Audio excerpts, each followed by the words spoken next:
You are listening to the Thriving Empire podcast with Stephanie Holland, episode 13. Welcome to the Thriving Empire podcast, where it's all about stabilizing the roller coaster of starting up so that you can launch your ideas with more passion, purpose, and vision. I'm your host, strategist, traveler, and coconut macaroon addict, Stephanie Holland. So let's get started. Well, hello, and how are you? Are you fabulous? I'm brilliant today, and I'm so stoked that you're here. Thank you so much for joining me. Just a heads up, this episode comes with a free download, and you can get that at stephanieholland.co/13. So I'm feeling really amazing today, and I think I owe it mostly, like 75% of that amazingness, to my new strength training routine. One of my favorite things about living here in Antigua, Guatemala is my new gym. They have fingerprint ID scanning at the entrance, so you don't need to remember a membership card. It is so cool. And they also have breakout rooms so that you can work out in relative privacy, which is really, really nice. I love it because, okay, this is a slight tangent coming up, but I promise it's a really good lead into today's show, which is about your sweet process. But this is really nice, these breakout rooms, because I haven't been to the gym since my late 20s, when at that point I was getting deeper and deeper into yoga. So after 7 years of doing Bikram, I discovered Ashtanga, and of course, along with that, muscles that I never knew that I had, because in Bikram, you only do 26 postures per session. And Ashtanga has about, 3,500, 1 billion postures. It was kind of mind-blowing. And then I evolved through different styles of yoga until I found what I was looking for all along, which was Kundalini, and that was 17 years later, which was so weird and crazy. I just instantly loved it. And of course, I've been blending that with bodyweight training for many years. But recently, I was noticing that my fitness routine wasn't working for me anymore. It was really hard on my body and I didn't feel good. Now, we've touched on the 4 ways to thrive that I talked about in episode 8, where we talk through how to thrive in your body, in your mind, in your heart, and in your spirit. So episode 8 is a really good one to revisit when you're feeling off and you kind of don't know why. But what I did was I realized I wasn't feeling good in my body, and I started to notice it was very closely tied to my fitness routine. So I took a step back and reassessed what I was doing. I wanted to know what I was really feeling and why. And I had to ask myself, how do I want to feel and what action do I need to take to create that? So I did some research, hit Google, of course, typed in fitness for women over 40 and found out the importance of strength training as we move towards maturity, which I didn't really know about. And that is weird because I'm so into health and fitness. Anyway, all of that bypassed me because I guess it just wasn't relevant for me yet. Now, on my search, I found this incredible article by a really incredible woman called Nia Shanks, and she is the author of a book called Lift Like a Girl. Now, women listening, read it. It is amazing. So what happened was within about 15 minutes, I had digested all of her blog content. I'd bought the book, and then I started strength training the next week. Now, first of all, let that be a testament to knowing exactly what your audience is searching for online, and then creating content that helps them get results ahead of time before they even buy from you.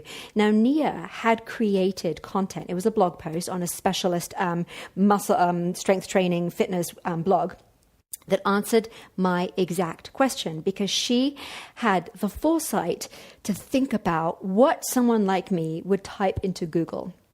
Now, within 15 minutes, as I said, I'd read everything on her website and bought her book. I was an instant customer and a huge raving fan. Obviously, raving about her on this episode is testament to that. But this is such an amazing insight into how your customers find you. Now, what I find fascinating about the program she offers up in the book is its simplicity, right? So in the first 12 weeks as a novice, all you have to do is rotate 2 workouts on alternate days. And then each workout has 3 exercises, only 3 exercises. And all you do is 4 sets of each exercise. That's it. It's a simple process. And this is where we're getting into this show's content. And the greatest thing I have to say about, in terms of what I learned from this book is this. All you have to do is to commit to the process. And the results happen by themselves. And I really think that's true for everything we find challenging.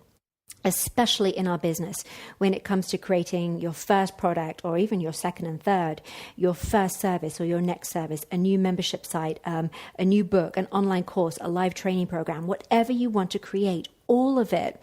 Once we have a vision for what we want to create, and even if we don't have all the answers of the how, and we don't know exactly, how we're going to do it, what we're doing yet, we can still commit to defining the process, however simple at the outset. And we really can commit to the process itself by making it non-negotiable.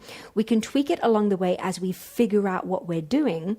We can show up 1000%. And what I love to do is learn to just fall in love with the process, because process is so important, because we benefit hugely from knowing exactly what to do next. And it really, having a process can delete confusion and also procrastination from your mental headspace, which then frees up your brain to help you figure out how to achieve your goal, frees up your brain to do its job, which is basically to help you achieve your goals. And then, as I've already mentioned, I think more often than not, just by following the process with dedication and 1000% commitment and passion and love, then the results start to take care of themselves. Okay, did you hear that? The results take care of themselves. And this is especially true in all of the different things that we create in our businesses, from blog posts to podcasts to products and services and promotions and launches. Now, this similarity between committing to the process of strength training and the processes we have in our business hit me while I was on the bike doing my warm-up, because I realized that at the outset, I had been feeling a little intimidated by the idea of returning to the gym after so many years. I wasn't really sure about the exercise techniques. I wasn't really sure about how to use the equipment safely. But by defining and then committing to a process, that really helped me start and kept me going. And of course, I kept having to refer to the book for the proper technique. And every time I was kind of wondering, am I doing the sets right? Am I doing the warm-up sets right? Am I doing, increasing the weights correctly in terms of increments each week and each session? I didn't know. And I didn't know actually until I think 6 sessions in. But that process really helped me just get started, even though I wasn't necessarily doing it properly, quote unquote. So here was my process. I decided which days I was going to go: Tuesday, Friday, and Sunday, 3:30. I scheduled it in my calendar, and I really, if you know me at all, you'll know that I fiercely protect my schedule, because it really represents what matters most to me. We covered that in episode 5, how to schedule more freedom. That's also a really good one to listen to again if you haven't heard it before.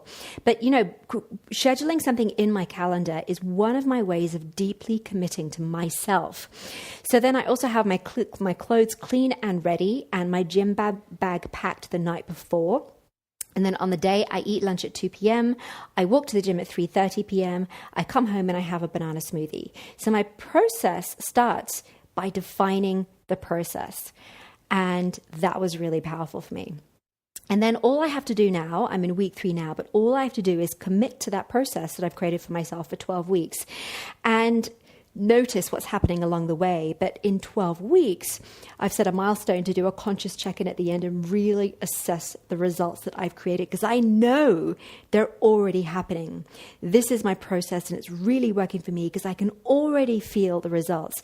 I've put my process on autopilot, and I already feel stronger in my body and more confident in myself, especially in what is a very masculine gym. And I'm absolutely loving the workout. So I'm in love with my process. Now, this realization is actually especially timely for me, and I hope for you too, because this year I've switched my focus on, towards defining the Stephanie Holland way, which is the process of documenting all of my processes. And I'm doing this for 2 reasons. So that A, I know exactly what's going on and what has to be done in my business in all the different areas. So this is because when the next step is laid out, I can get on with it, and it saves so much time.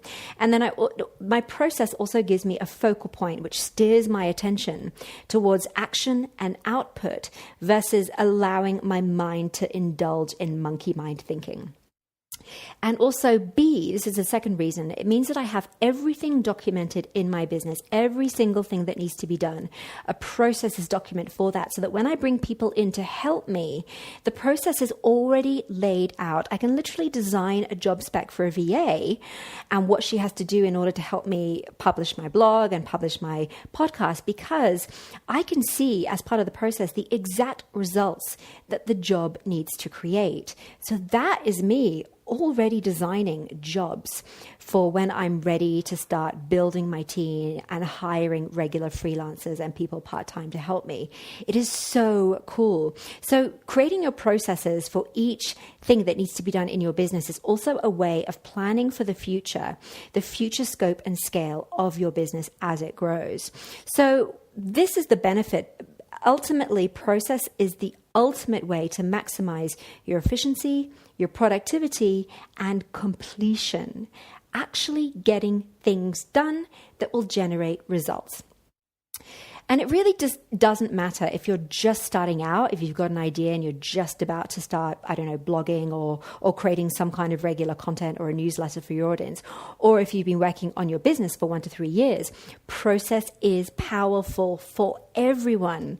Now, even if you don't know what it should be yet, all you need to do is start out by outlining the steps you think you should take, right? And then as you go, you tweak and refine and record what you're doing in a way that makes most sense to you, because your processes will be different to my processes. There are probably certain areas you need to cover, but the way you do it is totally okay if it's totally different to the way I do it. That's your process and I have my process. So for example, during my recent promotion of the Visionary Leadership Challenge, I documented every single step, and now I have the process updated and fully laid out, so that next time in June 2019, when the next live round launches, by the way, you can join all year round, but we also have 3 live rounds a year, which I do a specific promotion around. Then at that point, all I have to do is follow the process. So for the VLC promo, I didn't know the exact steps up front, because a lot of the time for the last couple of years, I've kept so much in my head, but I'm really dedicated to freeing up all of my headspace, because magical things happen when you free up your headspace. But I really did have an idea of the core categories. So I knew that I had to review the existing content just to make sure it was still on point, because I'd created it in early 2018. I knew that I had to do the homework for myself and create new video content of me talking about the results of my homework, because I do it live with you 3 times a year now, and I share my homework in video content. And I also knew I had to prepare new promotional and sales materials like videos, landing pages, and payment pages for the special offers that I was promoting, because I'm starting to promote it and sell it very differently than I have before. I knew I had to create new communications content to tell my list and audience it was open for enrollment. And I knew I had to update the course email sequence that guides you along the 7-day journey once you've signed up and we're going live. And additionally, for this round, I really wanted to create a new post-program process that really was the way that I review and get feedback, and then loop that feedback and, how I felt about everything into the creation next time. So that's about 6 steps, right? And now those 6 steps actually became the categories for the 5 specific outputs that I needed to create, which I categorized as the preparation, the promotion, the communications content, the course content, and the post-program. I just call it post-program. And then I just started. So I started with the video content first. So I created a sales video. I created a video for a Facebook ad for the future, because I was already thinking about what kind of sales funnel I could use to kind of like grow awareness and bring more people from outside of my list into the program. And I created 3 video lessons for the sales funnel itself. And I really love making videos, so that part was easy and fun. I script them, I get ready, I record them in a gorgeous location, and I love uploading things in Vimeo.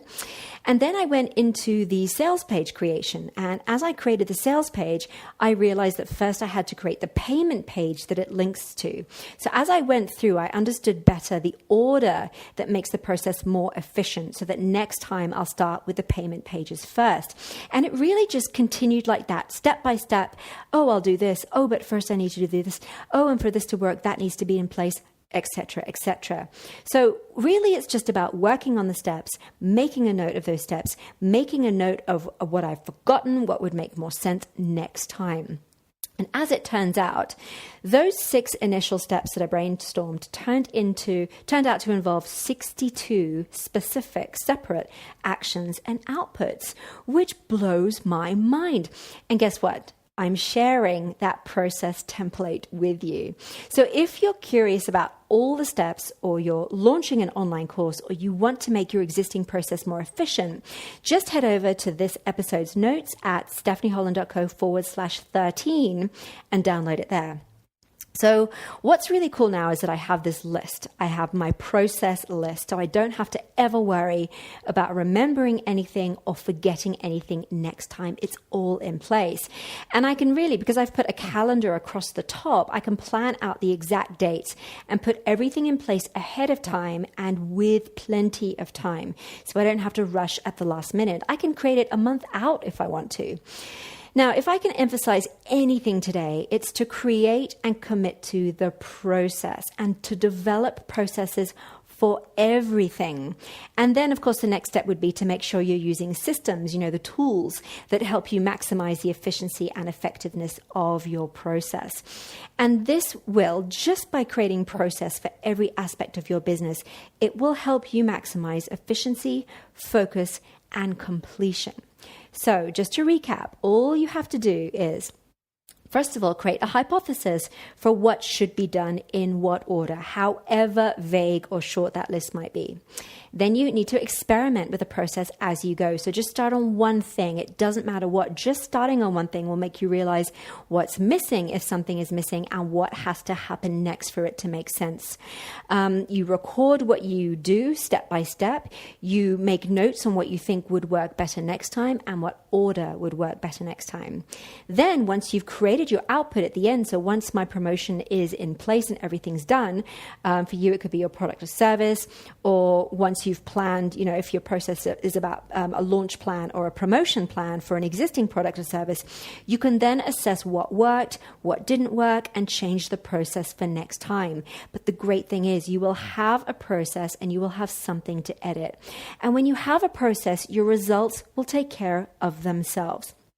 Because success is about analyzing your results and changing your actions for next time if you want to create different results. And that, my beautiful friend, is a formula for success. So, gosh, again, that was a lot, wasn't it?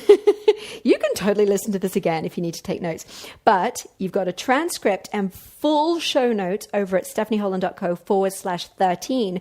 And of course, that's where you can go to download my sweet process for my latest promotion. You can copy it, you can use it for inspiration, you can share it with your friends. If you would like help, though, with your process for a new or existing product or service, or a launch or a promotion, and you want to maximize your efficiency, focus, and momentum so that you can start getting results, go ahead and schedule a free 30-minute call with me to see if I'm the best person to help you. I'm actually accepting new clients for March 2019, and I'd love to work with you and help you launch your ideas with more passion, purpose, and vision. So to meet with me for a 30-minute chat to see if I'm the best person to help you with your ideas, just head over to stephanieholland.co/doit, DOIT, to schedule something in both of our calendars. In the meantime, have an amazing week, my beautiful person friend, and I'll see you next week on Thriving Empire. See ya. Bye.